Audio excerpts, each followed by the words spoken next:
मा कि बिदा फंबाय रन्जन दैमारिखौ फाननानै बिमानि मातृभाषा माने रावखौ फाननानै जानानै दं जोंनि परिस्थितियाव दा बिटिसि एलेकाखौनो गोजोननाय गैया बिटिसिआ जुदि थायाबा आन्दलननि एकर्डजोंसो जोंनि 90 फारियाव भाषा हाबफादों गोदोनायाव दुरुं सुनानै गोदोनायाव माला गानोबा दुरुं खाजानानै बेसे जों फिजिनि निथिजों जोङो बेखौ जेरैखेलाबो फैगौ बिसायख'थियाव देरहाहोनानै जोङो बिटिसिखौ बासायनांगोन जायनि जुनै जोङो होनदों बिटिसिखौ जेरैखेलाबो बासायनांगोन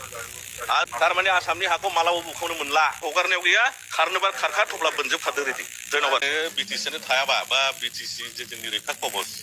ट्राइबेलजों लोगोसे बिभिन्न जाति भाषानि मानसिफोर जायफोर दङ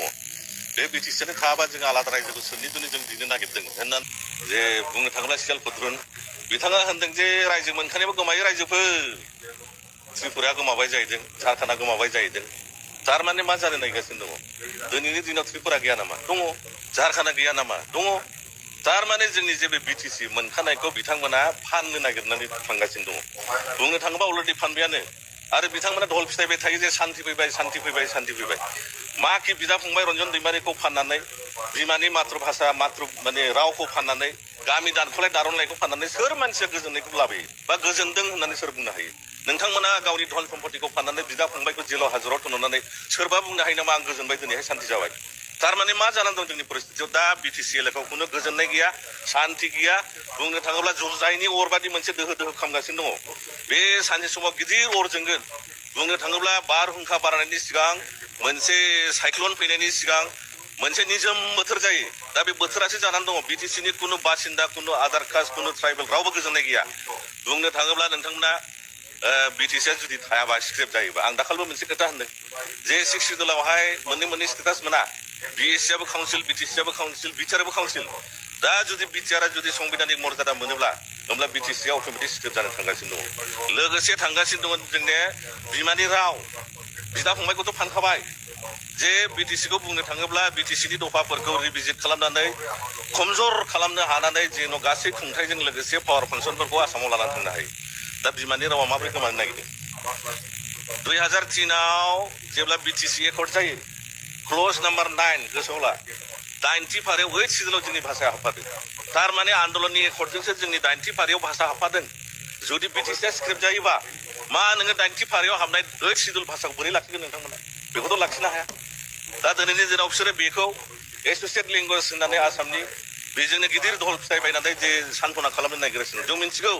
जायनि जुनै जोङो रायजो राजाफोरखौ खावलायदों गोदोनायाव दुरुं सुनानै गोदोनायाव माला गानोबा दुरुं खाजानानै बेसे जों थगायनानै बोखिंजाबावनो बर' रायजो राजा बै सियाल खुद्रुफोर लिडारफोरजोंनो ओंखायनो सिरि मोनदों इसोरा गावबागाव गियान बुद्धि होदों एसे सिन्था धारा खालामनानै नाय बे खालि इलेक्सन नङा बियो मोनसे बुंनो थाङोब्ला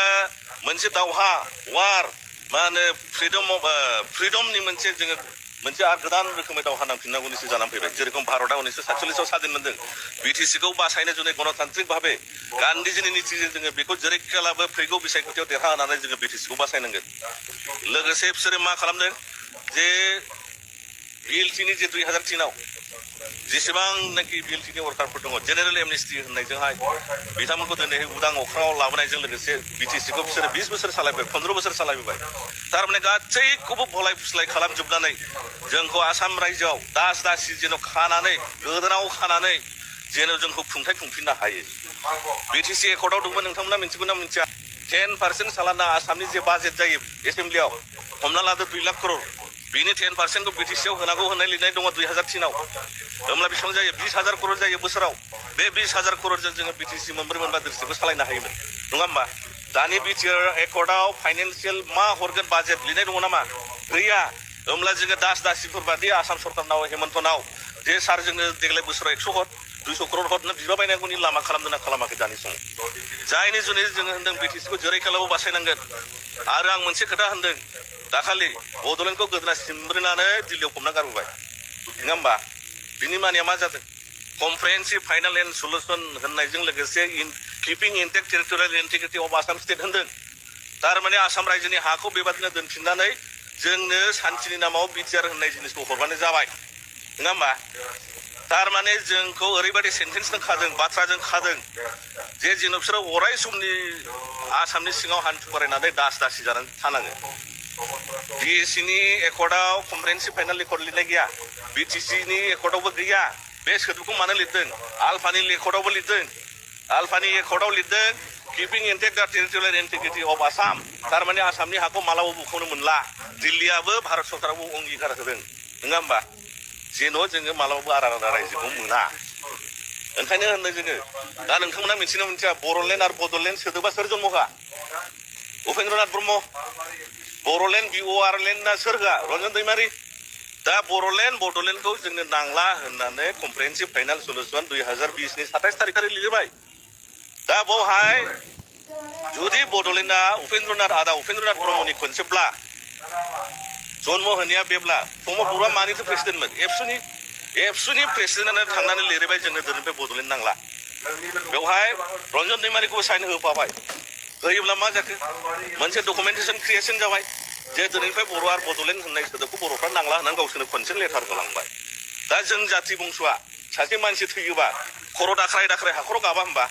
ओइ बड'लेण्ड बय थांखो बेथ' फबनानै थैबाय दा जों DGP मानो दुवार ओनसोल बिनांदों DGP दुवार ओनसोला जायनि जुनै बिनांदों जे बड'लेण्डखौ जे हेमन्त बिश्व शर्माया फुल एन्ड फाइनाल कमप्रिहेन्सिभ होनदों DGP दुवार्सखौथ' होननो हायाखै बियो जायनि जुनै जोङो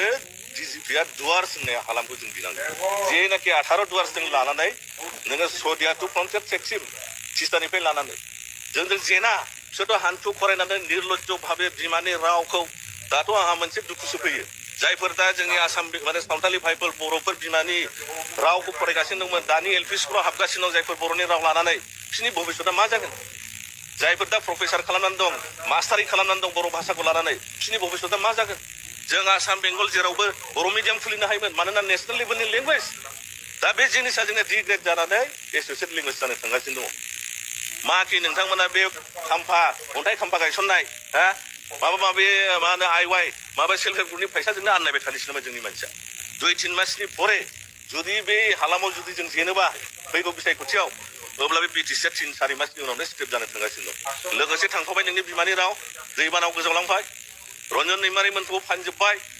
बेनि उनाव बड'लेण्डखौ फाननानै फैजोब्बाय दा बै फायखारिफ्रा हयथ' मिलियन 100 मिलियन 200 मिलियन मोनदों जायनि जुनै होननानै जों শান্তি আহিছে